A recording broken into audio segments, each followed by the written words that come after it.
Just sign it, Caroline. It's already done. The document slid across the mahogany table before I could process what I was seeing. Lakefront property transfer. Asset liquidation authorization. Executor override. My father's signature sat there in black ink, bold and final. My mother's looped handwriting curved beside it. And Aubrey, my little sister, perched in the leather chair beside them wearing a cream silk blouse, twisting a diamond bracelet around her wrist like she'd already won the lottery. The air conditioning hummed. The attorney's pen clicked. My heart hammered against my ribs in a rhythm that felt like warning bells. That house was left to me, I said. My voice came out steady, but I could hear the thinness in it, the crack forming beneath the surface. My father didn't look up from the papers. It was left to the family. The attorney cleared his throat, adjusted his glasses, and delivered the line he'd probably rehearsed. As executor, your father has discretionary authority over estate distributions. The room suddenly felt smaller, the walls pressing in from all sides. The lake house, my grandfather's lake house, the one with the creaking dock and the porch he'd rebuilt with his own hands, was being sold. Not donated, not preserved. Sold. To fund what they called Aubrey's transition period. Translation. Her fiancé's failing hospitality startup and the dream wedding she couldn't afford but refused to downsize. The wedding with the imported flowers and the 12-piece orchestra and the guest list that read like a society magazine. I stared at the papers, at the numbers that represented 40 years of family summers, and felt something cold settle in my chest. I was the only one who hadn't known. Not one phone call, not one family meeting, just this conference room ambush with signatures already in place. My name is Caroline Whitaker, and that was the moment I understood something that made my hands go numb. I wasn't the daughter they invested in. I was the one they expected to survive the cut. No one chased me when I left the office. Not my mother, who always claimed she valued communication. Not my father, who used to say family came first. Not Aubrey, who'd spent 26 years being the center of everyone's universe. I sat in my car in the underground parking garage, gripping the steering wheel until my knuckles turned bone white. The fluorescent lights flickered overhead. A security guard walked past, didn't even glance my way. I wasn't crying. I was calculating, because Grandpa didn't raise me to panic when things went wrong. He raised me to read the fine print, to check every clause, to understand that emotion was valid but strategy was survival. And something about that sale felt rushed. The timeline was too tight, the paperwork too clean, the attorney too rehearsed. I pulled out my phone and opened the photos I'd taken of the documents before walking out. Zoomed in on the dates, the signatures, the tiny footnotes at the bottom of page 7. Grandpa used to say I was the only one who understood long-term value. While Aubrey learned about Instagram filters and champagne labels, I learned about property taxes and appreciation rates. While she practiced poses for her lifestyle blog, I practiced reading contracts until the legal language started making sense. He taught me how to hold assets when everyone else was panicking and selling, how to see past the immediate gratification to the compound returns that built real wealth. He never announced the house was mine in front of everyone at Sunday dinners or holiday gatherings. That wasn't his style. But when he handed me the trust binder at 19, after everyone else had left to study, he said something I'd never forgotten. His hand was steady on my shoulder. His voice was quiet but firm. Some things skip a generation for a reason, Caroline. I'd nodded, not fully understanding. Now, sitting in my car 7 years later, I understood perfectly. Aubrey never learned about taxes or asset management or fiduciary responsibility. She learned about angles that made her look taller in photos, lighting that made her skin glow, brand partnerships that paid in products instead of cash. She had a genuine talent for one thing, landing softly. Every fall was cushioned by my parents' checkbook. When her boutique PR job didn't align with her vision, they covered her rent for 8 months. When her attempt at launching a lifestyle brand fizzled after 3 weeks, they funded a reset sabbatical in Bali. When her fiancé, Preston, pitched his luxury lakeside hospitality concept to investors and got rejected by everyone with actual business sense, my parents didn't walk away. They doubled down. And when legitimate investors kept hesitating because the numbers didn't work and the market research was non-existent, my parents found another funding source. They sold my inheritance, my grandfather's legacy, the house that had survived 3 generations. Just sitting there, Aubrey had said, like it was wasting space. The humiliation dinner happened the following Sunday. My mother had texted, "Family dinner, 6 p.m., please don't be late." As if nothing had happened. As if they hadn't just liquidated my inheritance without telling me. I showed up because I needed to see their faces. Needed to understand how they justified this. My father carved the roast beef with surgical precision. "We're repositioning family assets for maximum strategic impact," he said, like he was presenting to a board of directors instead of explaining why he'd betrayed his own daughter. Aubrey added, "The lake house was just sitting there, you know? No one was using it. Just sitting there. 40 years of summers. My grandfather's ashes scattered by the dock. He'd rebuilt himself after the storm of 1993. The porch where he taught me to calculate compound interest using poker chips. The dock where he'd told me about building generational wealth. I folded my napkin carefully, precisely the way he'd taught me. And I asked one question. Did you review the trust addendum?" My father's fork paused halfway to his mouth. That was the first crack in their confidence. My father's eyes flickered to my mother. My mother's hand tightened around her wine glass. Aubrey looked confused, probably wondering what an addendum even was. The air in the dining room shifted. "What addendum?" my mother asked, her voice too casual, too controlled. I took a sip of water, letting the silence stretch. Grandpa had taught me that too. Sometimes the most powerful thing you can do is wait. Let them wonder. Let them worry. Let the uncertainty do the work for you. "The one attached to the Whitaker Development Trust," I said calmly. "The one that outlines secondary beneficiary rights in cases of asset liquidation." My father set down his fork. For the first time in my life, I saw something in his eyes I'd never seen before. Not anger, not disappointment, fear, because he was finally realizing something he should have known from the start. I wasn't emotional. I was prepared, and I'd learned from the best. The addendum wasn't dramatic or flashy. It was procedural, buried in section 12 of a 40-page document that most people never read past page 5. But Grandpa had made me read every single page, had quizzed me on clauses and conditions until I could recite them from memory. Any liquidation of jointly held legacy property tied to the Whitaker Development Trust required written acknowledgement from all secondary beneficiaries, not just notification, acknowledgement, consent, a signature that said, "Yes, I agree to this." They'd sold the house, transferred the deed, collected the money, but the trust owned 38% of the surrounding commercial shoreline, the part that had been quietly appreciating for decades while everyone focused on the pretty lakefront property. They didn't dissolve that, didn't even touch it, because they didn't know it mattered. Didn't realize that Grandpa had split the assets deliberately, strategically, with the precision of a chess master planning 12 moves ahead. I knew, because I'd helped him set it up. I didn't confront them again after that dinner. Didn't call lawyers or send angry emails or post cryptic messages on social media. I did something much more effective. I went quiet. I booked a conference room at the law firm where I worked as a junior analyst. Called in a favor from the senior partner who specialized in estate litigation.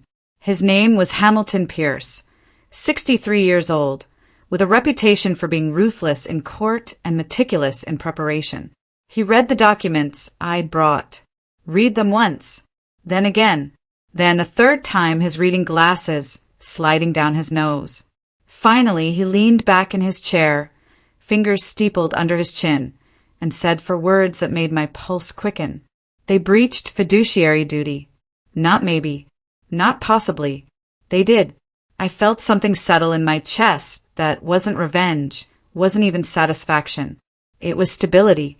The ground beneath my feet suddenly felt solid again. What do you want to do about it? Hamilton asked.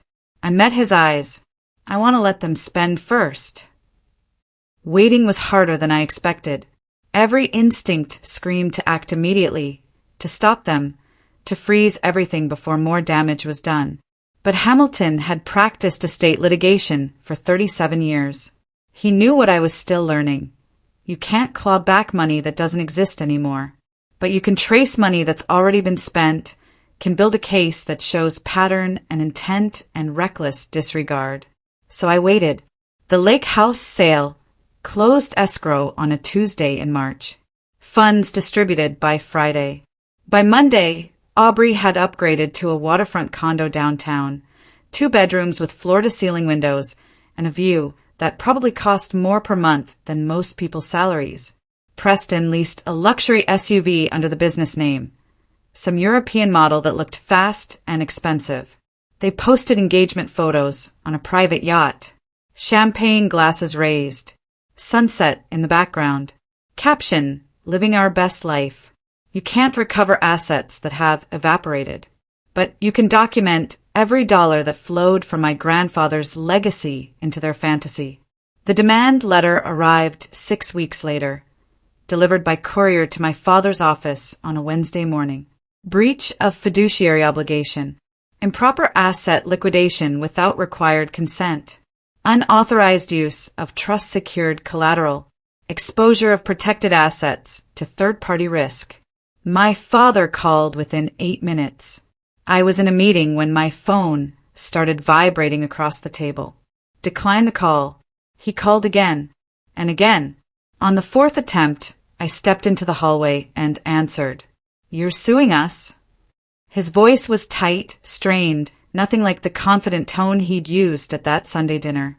I'm enforcing the trust, I said calmly. There's a difference. Silence on his end. Not the comfortable silence of someone thinking. The suffocating silence of someone realizing they'd made a catastrophic mistake. Caroline, we can discuss this as a family. You made it legal when you signed those documents, I said. So we'll discuss it legally. I hung up before he could respond. My hands were shaking, but my voice had been steady. Grandpa would have been proud. Discovery uncovered the real mistake, the one that turned this from a family dispute into a legitimate legal crisis. They hadn't just sold the house. They'd leveraged the Whitaker Development Trust shares as collateral for Preston's startup loan. Used them as security without unanimous consent from all beneficiaries. Without even telling me the shares existed in that capacity. If Preston's hospitality startup failed, if revenue projections didn't meet targets, if investors pulled out, the lenders could seize everything. Not just the money they'd borrowed. Everything. Including the commercial shoreline assets that Grandpa had protected for 3 generations. The mineral rights he'd quietly secured in 1987. The development options he'd negotiated with the county in 1995. All of it at risk because my parents had gambled what wasn't entirely theirs to gamble. That's when this stopped being about the lake house I'd lost and became about protecting everything Grandpa had built. About control. About making sure his legacy didn't get shredded by a failed startup and a lifestyle my sister couldn't actually afford. The startup didn't scale the way Preston's pitch deck had promised. Construction delays pushed the timeline back 4 months. Supplier disputes ate into the budget. Cash flow projections missed targets by 40% in the first quarter alone. The luxury lakeside hospitality concept that looked beautiful in renderings turned ugly when actual numbers appeared. Investors who'd been cautiously interested became quietly distant. Calls went unreturned. Emails got shorter.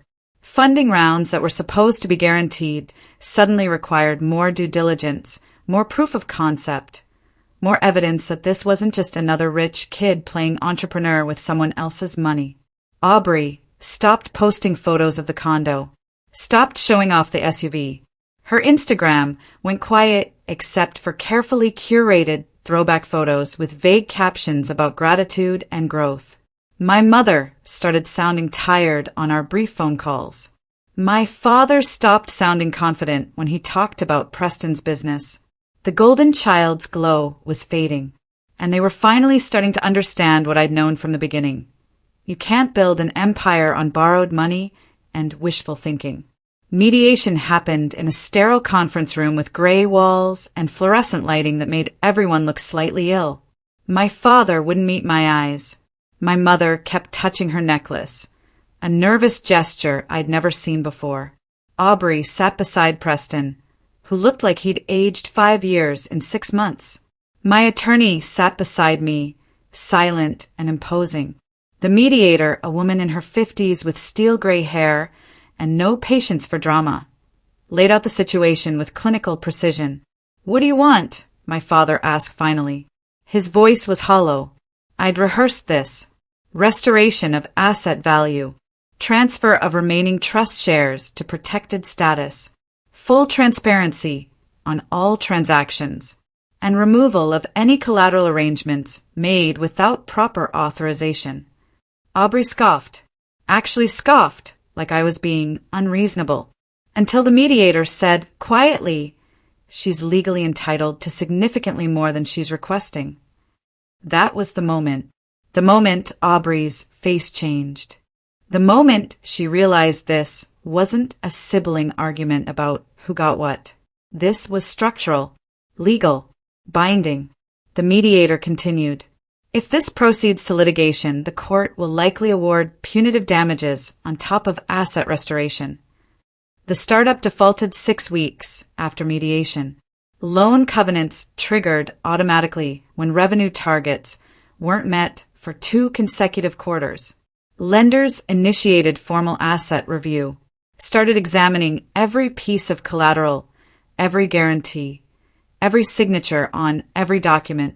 My legal filing, submitted 3 days before the default notice, had frozen the trust shares, created a legal barrier that prevented immediate seizure. The lenders couldn't touch the Whitaker Development Trust assets because there was an active dispute about whether they'd been properly pledged in the first place, which meant one simple thing: my parents needed me, needed my cooperation, needed my signature to unwind the mess they'd created. For the first time in my entire life, I had leverage, not the kind that came from being louder or prettier or more charming, the kind that came from being right, from having documentation, from understanding the rules better than the people who'd written them. My father asked to meet, just the 2 of us, a coffee shop near his office, neutral territory. He looked older than I remembered, grayer. The confidence he usually wore like armor had been stripped away, leaving someone who looked tired and smaller somehow. We sat across from each other. He ordered black coffee, didn't touch it. "We thought you wouldn't fight," he said finally. There it was. The truth beneath all the justifications and explanations and carefully worded legal documents. Not that they thought I wouldn't care. Not that they thought I wouldn't notice. They thought I wouldn't fight. Thought I'd accept it quietly, gracefully, the way I'd accepted being the responsible one, the serious one, the daughter who didn't need as much attention because she'd always been fine on her own. I looked at him steadily, let the silence stretch. Then I said the words I'd been holding back for months. "You've underestimated me my entire life." He had no response. What could he say? It was true. I stood up, left my coffee untouched beside his, walked out knowing that every assumption they'd made about me had been catastrophically wrong. While my attorney audited the trust, buried in Schedule C, he found something that changed everything. Mineral rights tied to rural acreage adjacent to the commercial shoreline. 47 acres that Grandpa had quietly acquired in 1989, parcels that didn't look valuable on any map but sat directly above a geological formation that energy companies had started exploring. Unleveraged, undervalued on the estate assessment, and assigned solely to me under Grandpa's secondary clause, the one that activated when I turned 25.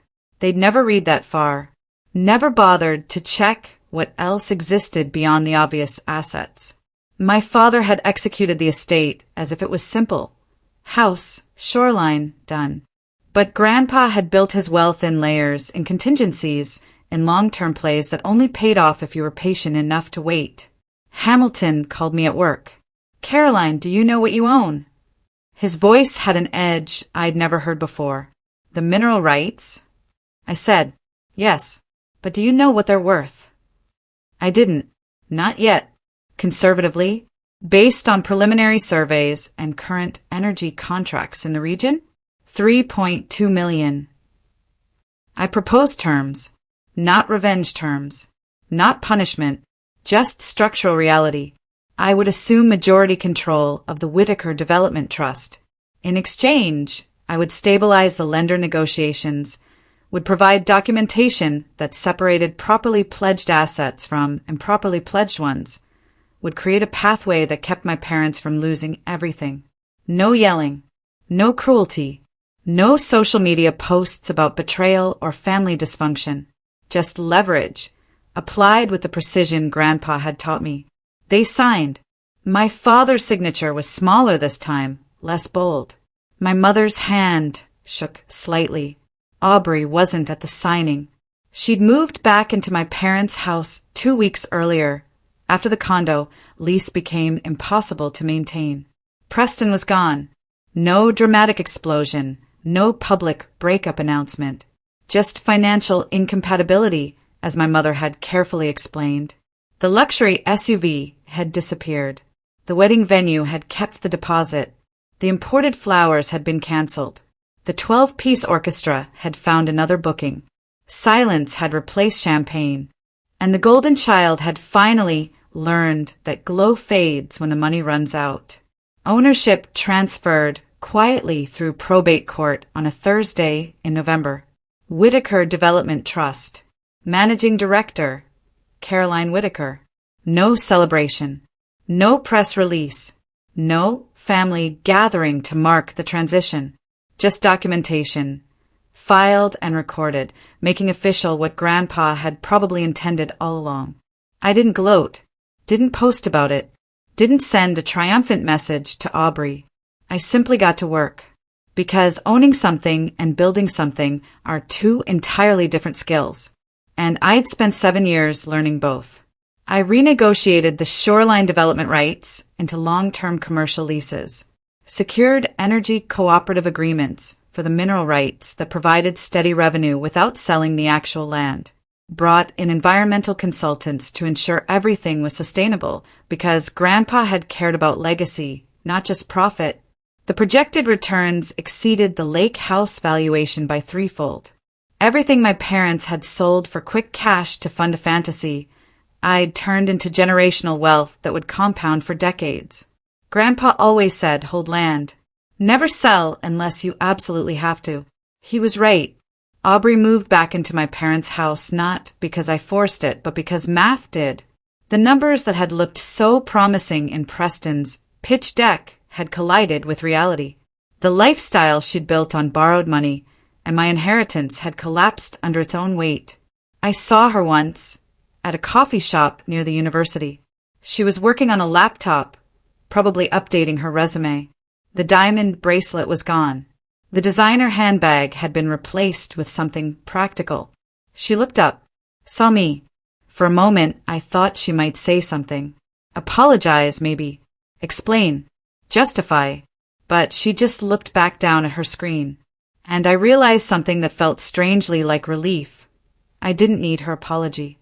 Didn't need her to understand what she'd taken or what I'd built back. I just needed her to be irrelevant to my future. I ordered my coffee and left.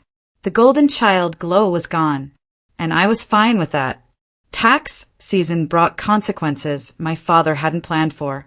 The rushed liquidation of the lake house had triggered capital gains taxes that he'd either forgotten about or assumed wouldn't matter.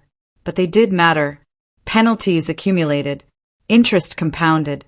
They were asset-rich on paper, cash poor in reality, and suddenly facing a tax bill that their comfortable retirement income couldn't easily cover.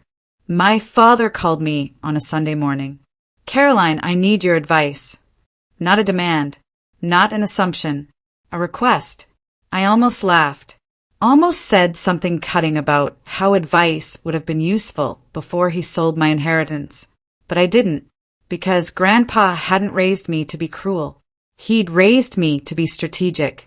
"I can review your tax situation," I said, "professionally, through the trust's accounting firm." "Thank you," he said quietly. It was the first time I could remember him thanking me for anything. I hired the best tax attorney I could find, not to hurt them, but to protect what remained of Grandpa's legacy. Because even if they'd betrayed me, they were still the bridge to his memory. I restored the lake shoreline property under a heritage preservation initiative, working with the county to designate it as protected land. The commercial leases funded a restoration project that brought the dock back to its original condition, replanted native vegetation, installed educational signage about the geological and historical significance. A bronze plaque was installed near the dock where Grandpa had scattered his wife's ashes, where he taught me to fish, where he'd told me stories about building something that lasted. The plaque read, "Whitaker Legacy Shoreline. Established 1978. Restored 2025. In memory of Thomas Whitaker." Grandpa's name was back where it belonged. Not in a filing cabinet, not in a rushed sale to fund someone else's dream, but on the land he'd loved, protected for the people who came after. I stood there on the day they installed it. The water was calm. The sky was clear. And I felt something I hadn't felt in months. Peace. Not because I'd won, but because I'd honored what he'd built. Had turned betrayal into legacy. The hospitality startup declared bankruptcy 4 months later. Public filing. Official notice in the local business journal. Preston's name listed as founder and CEO. My parents' names listed as early financial backers. Their investment now worth exactly nothing. Their strategic investment in Aubrey's future became public embarrassment. Not because I exposed them, not because I sent the story to reporters or posted about it online, but because they'd gambled what wasn't entirely theirs to gamble, and the market had made its judgment. I saw my mother at the grocery store the following week. She was buying store-brand items instead of the organic products she used to prefer. She saw me, looked away quickly, pretended to study a nutrition label. I didn't approach her, didn't force a conversation, just continued shopping. Because sometimes the most powerful thing you can do is let the consequences speak for themselves. Let people sit with their choices without rescue or commentary. My silence was louder than any accusation I could have made. 6 months later, I stood on the shoreline at sunset. The same spot where Grandpa used to sit in his folding chair, watching the water change colors, talking about patience and compound interest, and the difference between looking rich and being wealthy. Lease agreements were signed with 3 different commercial tenants. Revenue had stabilized at levels that exceeded even Hamilton's projections. The trust was profitable, sustainable, growing. Investors wanted meetings. Business journals wanted interviews. They didn't see the daughter who'd been cut out of her inheritance. They saw the woman who'd rebuilt it into something bigger than it had been before. My parents watched from a distance. I'd invited them to the sunset gathering, the small celebration marking 1 year of new management. They came, stood near the parking area, didn't approach, not angry, not proud, just aware that they'd backed the wrong child, that the daughter they'd dismissed as capable of surviving the cut had done more than survive. She'd thrived, and the daughter they'd invested everything in had proven that money without foundation crumbles. I didn't wave them over, didn't make a speech about family, just stood there watching the sunset paint the water gold. My mother found me by the dock later, after most people had left. The bronze plaque gleamed in the last light. She touched it gently, traced Grandpa's name with one finger. "Why didn't you just let it go?" she asked softly. It was the question I'd been expecting. The one that revealed she still didn't understand. I looked at the water, at the dock Grandpa had rebuilt, at the shoreline that would outlast all of us. You don't let go of something that was taken deliberately, I said. She had no reply to that. What could she say? They'd made a choice, a calculated decision to prioritize one daughter over the other, to sell what wasn't entirely theirs to sell, to gamble with legacy because they thought I wouldn't fight back. I didn't gloat, didn't list everything they'd done wrong, didn't demand apologies or explanations. I simply walked back toward the parking area, toward my car, toward the future I'd built from the rubble of their betrayal. They'd tried to sell my future to fund Aubrey's fantasy. What they forgot was this. I was the only one in the family who'd learned to read every line before signing. And that's why I was the one who ended up owning everything. Not through luck, not through inheritance handed to me without effort, but through preparation, patience, and the willingness to fight for what Grandpa had trusted me to protect. The lake house was gone. I'd made peace with that. But everything that mattered, everything that would compound and grow and provide for generations, was still here, still mine, still growing. I drove home that night past the commercial properties now leased under the trust, past the rural acreage with its valuable mineral rights, past the restored shoreline with Grandpa's name on it. My phone buzzed. A text from Hamilton. Final numbers are in. Trust valuation up 47% from last year. Strong work. I smiled, not because of the numbers, though they were satisfying, but because I'd learned something Aubrey never would. Real wealth isn't built on other people's money. It's built on patience, strategy, and the courage to hold on when everyone else is telling you to let go. Grandpa had taught me that, and I'd proven I was worth the lesson.